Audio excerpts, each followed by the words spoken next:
어지럽게 엉켜있는 기계 소리, 그리고 다급하게 움직이는 사람들의 발소리가 끊이지 않는 이곳. 생과 사가 치열하게 부딪히는 현장, 바로 대학병원 응급실입니다.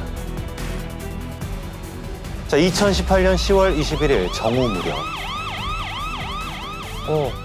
앰뷸런스. 축 늘어진 모습의 한 여성이 119에 실려 들어옵니다. 여기 DI 환자입니다. 자, 여기서 DI는 급성 약물 중독을 뜻하는 의학 용어.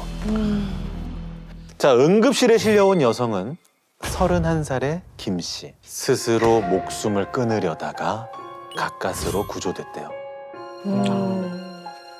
환자분, 제 말 들리세요? 눈 좀 떠봐요. 다행히 목숨이 위태로운 상태는 아니었어요. 그런데 몇 시간 뒤 응급실은 굉장히 큰 소란에 휩싸입니다. 대체 왜 날 살렸어? 죽게 내버려뒀어야지. 나 혼자 어떻게 살라고. 그 사람 없으면 나 못 살아. 정신을 차린 김 씨가 급기야 다시 죽겠다며 난동을 피운 건데요. 환자분, 이러시면 안 됩니다. 환자분! 결국 정신과 폐쇄병동에 응급 입원하게 됩니다. 자, 이 여성에겐 무슨 일이 있었던 걸까요? 이별에서 오는. 이별하고 나서 스스로 결혼을 약속한 남자친구와 함께 동반 자살을 기도했는데 혼자만 살아남은 거였대요. 지금부터 이 살아남은 여성 김 씨의 진술을 토대로 두 사람의 심리를 들여다보도록 할게요. 사건이 일어나기 1년 전인 2017년 봄, 김 씨는 1살 연하의 남자친구와 연애를 시작했어요. 자, 봐도 자꾸 보고 싶은 마음, 다들 아시죠?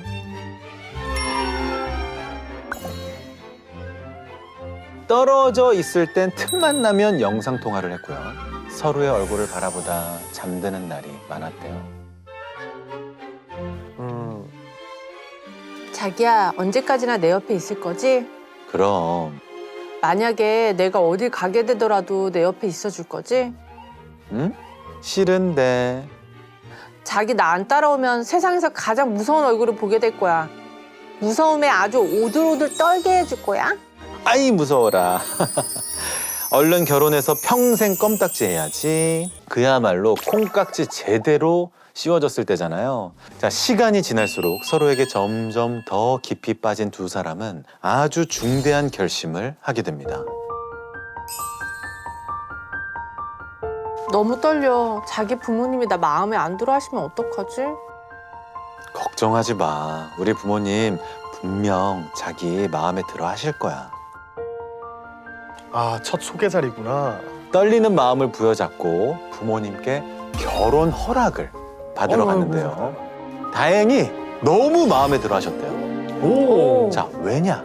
미리 준비한 필살기가 있었거든요. 어머니, 아버지, 이 사람이 대학병원 간호사라 특별히 준비했대요. 어머니, 이거 피로도 싹 풀리고 면역력에도 좋은 거예요. 자, 영양제를 챙겨와서 남자친구 부모님께 주사를 놔드린 거예요. 자, 김 씨는 1살 연하인 남자친구를 친누나처럼 살뜰히 챙겼어요. 자, 건강만 챙겼냐? 이 남자가 디지털 기기에 좀 약했거든요. 네네. 그래서 이 컴퓨터나 스마트폰으로 해야 하는 자질구레한 일들도 다 챙겨줬대요. 그러던 어느 날 남자친구가 근심 어린 표정으로 이런 얘기를 꺼냈다고 합니다. 자기야, 어떻게 하면 죽을 수 있을까? 목이라도 매달까? 빚을 졌대요. 그것도 수천만 원. 왜요? 아이고. 투자 한번 잘못했다가 다 날렸다는 거예요. 그래서 죽고 싶단 말을 한 거죠. 근데 너무도 확고한 그의 결심에 여자친구는 이렇게 말합니다. 너 없인 단 하루도 살 수 없어. 나도 따라가게 해줘. 그 뒤로 김 씨는 남자친구와 한날 한시에 세상을 떠나기로 약속하고 한 달 동안이나 그 날을 준비해 왔다고 합니다. 아까 김 씨가 대학병원 간호사라고 했잖아요. 네. 그녀가 약물을 준비하기로 했어요.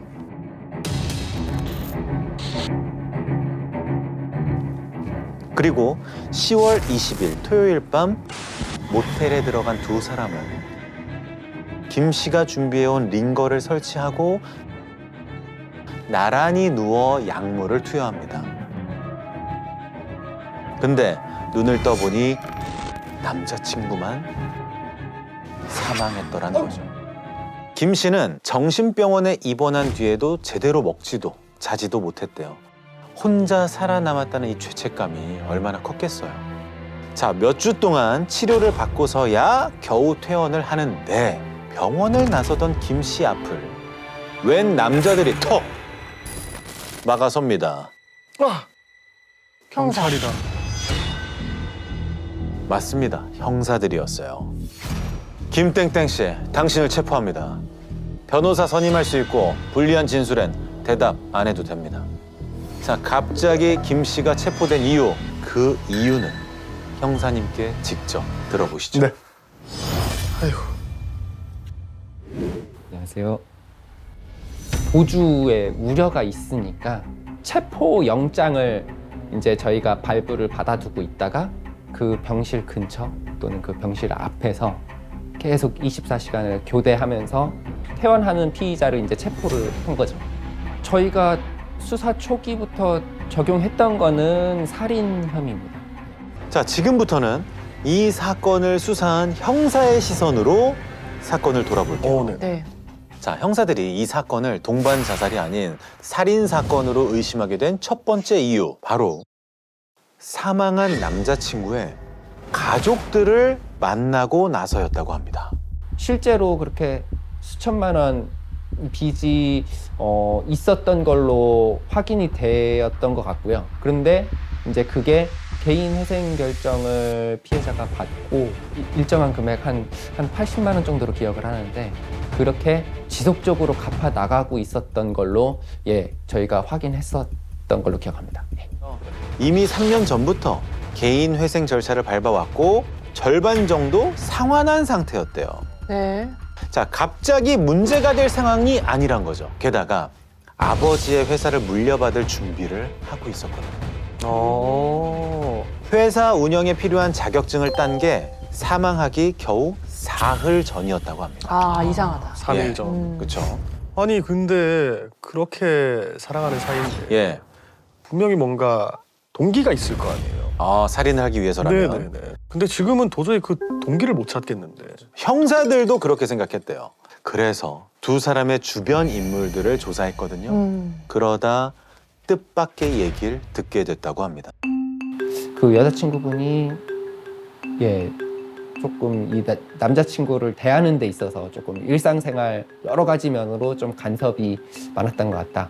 만약에 예를 들어서 문자라든지 카카오톡이라든지 이제 연락을 주고받을 수 있지 않습니까? 그런 부분들에 있어서 뭐 바로 답변을 안 하면은 뭐 계속적으로 연락이 온다든지 뭐 그런 게 있었던 걸로 기억합니다. 예. 김 씨가 집착이 심했대요. 항상 남자친구의 현재 위치를 확인하고 싶어 했다고 합니다.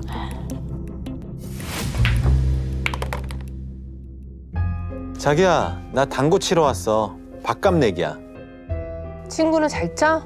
자기가 이겼으면 좋겠다. 파이팅! 이렇게 웃으며 전화를 끊었어요. 아, 그러더니 인터넷을 켜고 뭔가를 검색합니다. 당구 치는데 걸리는 시간. 그리고 얼마 뒤 남자친구한테서 문자가 왔어요. 나 집에 도착했어. 피곤하다. 새벽에 출근하려면 빨리 자야겠다. 영상통화하면 안 돼? 자기 얼굴 보고 싶은데. 나 지금 너무 피곤한데. 자기 나 안 보고 싶구나? 당구 칠 힘은 있고. 아니야, 알았어. 이 여자친구 같은 경우는 예. 티내지 않는 집착 성향을 갖고 있는 걸로 보이는데 상대가 어디 있고 정말 상대가 얘기한 거기 있는지 물어보진 않으면서 이걸 알아내는 방법으로 영상통화를 활용한 걸로 보여요. 처음에 두 사람 관계 설명할 때도 잠깐 나왔었는데 떨어져 있을 땐 틈만 나면 영상 통화를 했고요. 네네. 아마 연애 초기부터 이렇게 김 씨의 집착이 시작되지 않았을까. 아, 맞아요. 연애 초부터 김 씨는 포털에 이런 내용들을 검색해 왔다고 합니다. 전 여친 보고 싶을 때, 아, 남자 권태기 증상, 피곤해하는 남친, 남친 애정도 테스트. 그러니까 전 여친 보고 싶을 때 어떤 증상이 보이는지를 확인하려고 다 그런 느낌들이죠. 피곤해하는 남자친구도 이제 나에 대한 애정이 식었을 때 초창기 때는 막 불타오르고 해야 되는데 그러니까 검색 기록을 보면 의심이 정말 많은 걸로 보여요. 그러니까요. 그러니까 잠들었다는 말을 안 믿고 그러니까. 다른 의미가 있는지 이걸 계속 또 검색해서 찾아보려는 거잖아요. 남친이 보이는 행동이 아 이게 실제로는 무슨 다른 뜻이 있는지 이거를 계속 의심하고 집착하고 근데 사실 저런 사람들은 자기 자신도 거짓말을 하는 경우가 많아요. 그렇구나. 그러니까 자기도 있는 그대로 말과 행동이 일치되지 않는 경우가 많기 때문에 남들도 그럴 거라고 생각하는 거죠.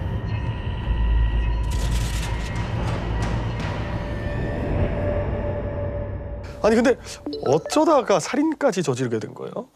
이 경찰이 김 씨의 휴대전화와 컴퓨터를 압수해서 디지털 포렌식을 했대요. 근데 여기에서 뭐가 나왔는지 아십니까? 아무것도 안 나왔어요. 근데 잘 생각해봐요. 아무것도 안 나온 게 이상하지 않습니까? 그렇죠. 자, 김 씨는 사건 한 달 전부터 남자친구랑 죽음을 계획했다고 진술했잖아요. 네. 근데 두 사람이 주고받은 메시지엔 그런 내용이 전혀 없었어요. 아, 죽음을 암시하는 내용도 없고.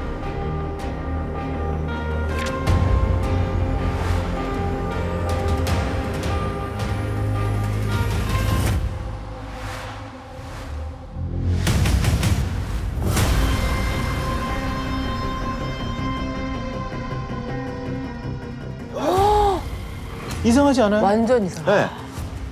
그러니까 이제 경찰이 어떻게 된 거냐 추궁했죠. 동반 자살을 계획하는데 전화로 얘기했겠어요? 만나서만 상의했어요. 자, 근데 있어야 할 흔적은 전혀 없었던 휴대전화에서 묘한 기록들이 쏟아져 나옵니다. 남자친구와 모텔에 투숙하기 바로 전날 인터넷에 검색한 기록들인데요.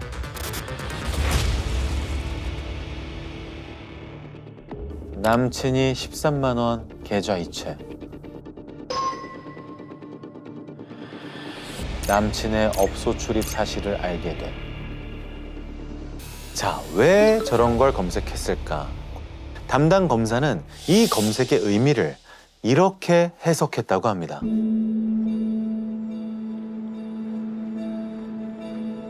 이 사건 범행이 있기 한 열흘 전쯤인 2018년 10월 9일경 계좌에서 다른 모르는 사람의 계좌로 계좌 이체가 된 것을 보고 피해자를 의심하기 시작한 것으로 보이고요. 그리고 범행이 있기 이틀 전 2018년 10월 18일 밤경에 피해자의 계좌에서 어떤 여자 계좌로 계좌 이체가 된 거래 내역을 보고는 자신의 의심이 맞다고 확신하고 본건 범행을 저지른 것으로 보입니다.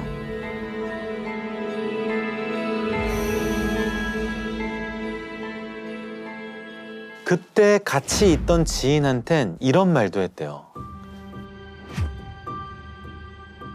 감히 날 배신해? 도저히 용서할 수 없어.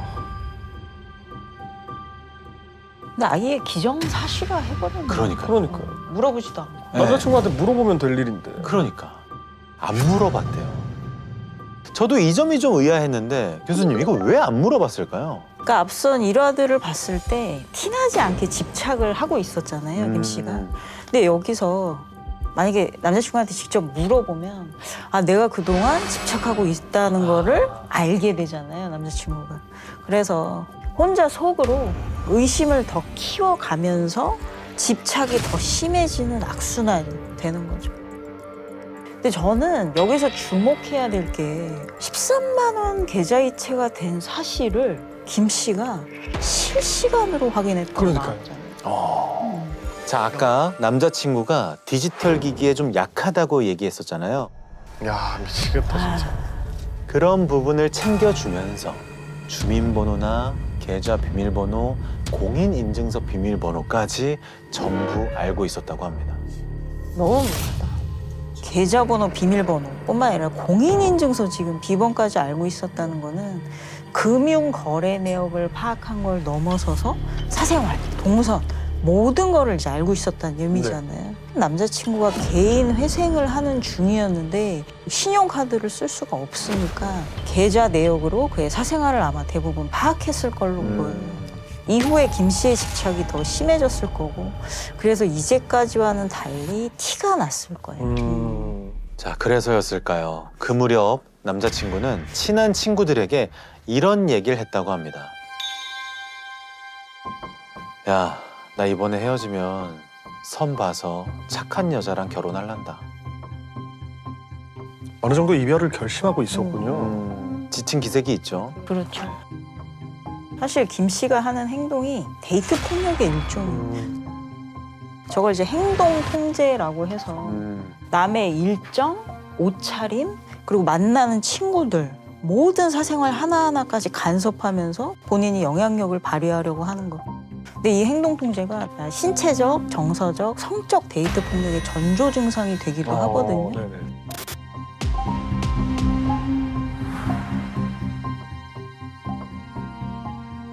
연애 초기에는 상대의 어떤 관심이나 애정의 표현이라고 생각할 수 있는데 점점 이게 지나가면서부터는 상당히 불안해지고 초조해지고 또 무기력감을 느끼게 되기 쉬워요.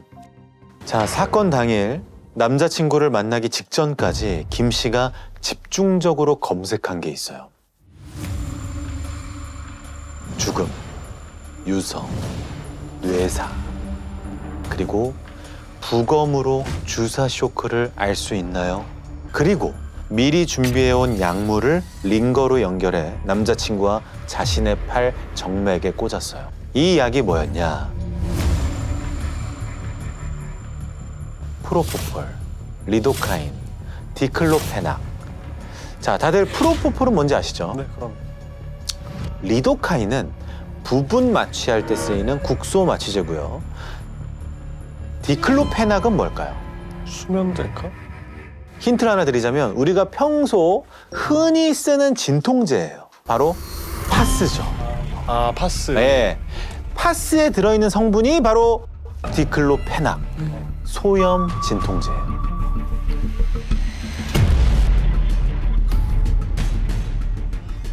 근데 파스가 사람을 죽여요? 의외죠. 네. 소염 진통제가 살인의 도구가 된 사건이 저도 이 사건으로 알게 됐거든요. 네. 근데 알아보니까 이 약물이 심장 독성이 있는 약물이더라고요. 그래요.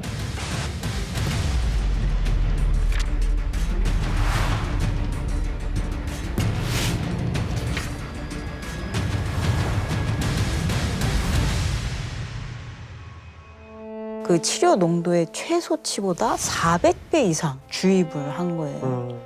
그게 이제 심정지를 유발했죠. 경찰에 체포된 후에 김 씨는 줄곧 억울하다고 호소했어요.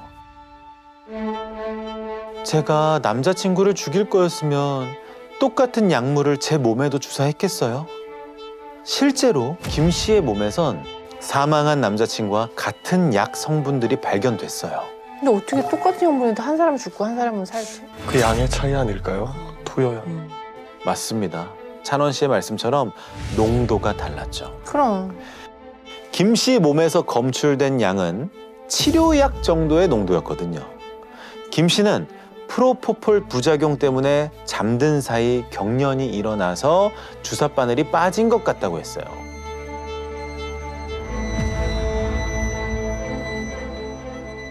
확인해 보니까 김 씨에겐 알러지도 약물 부작용도 없었다고 합니다. 거짓말이죠. 자, 이후 남자친구가 사망한 사실을 확인한 김 씨는 직접 119에 신고를 합니다. 무려 7번이나. 약 때문에 목소리가 나오지 않는다면서 문자 메시지로 신고했는데 오타도 없고 모텔 이름이랑 방 호수까지 정확히 적어 보냈대요. 그리고는 구급대원이 도착했을 땐 침대에 쓰러져 있었다는 거죠.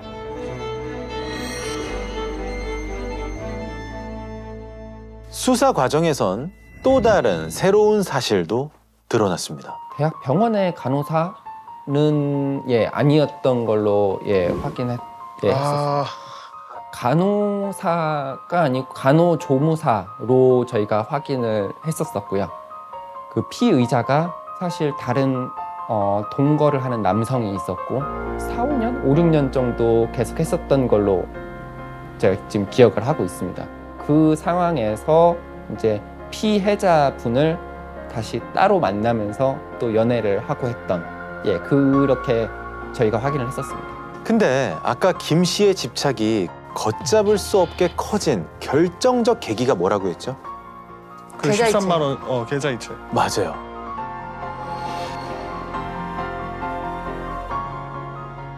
저희가 계좌 송금받은 분도 확인을 했습니다. 그리고 피해자의 지인들을 상대로도 확인을 해서 이것은 오해였다고 결론이 났습니다.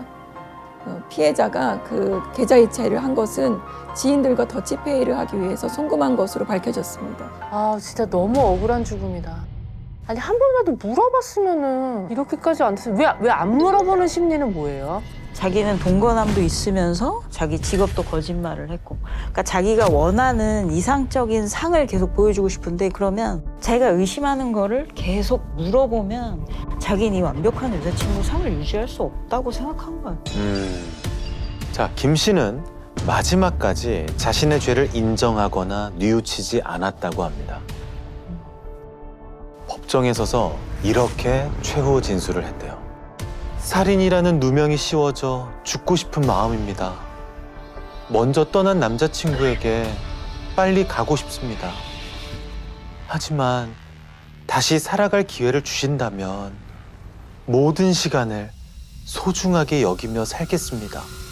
자, 2020년 3심 끝에 김 씨는 살인 혐의가 인정돼 징역 30년을 선고받았어요.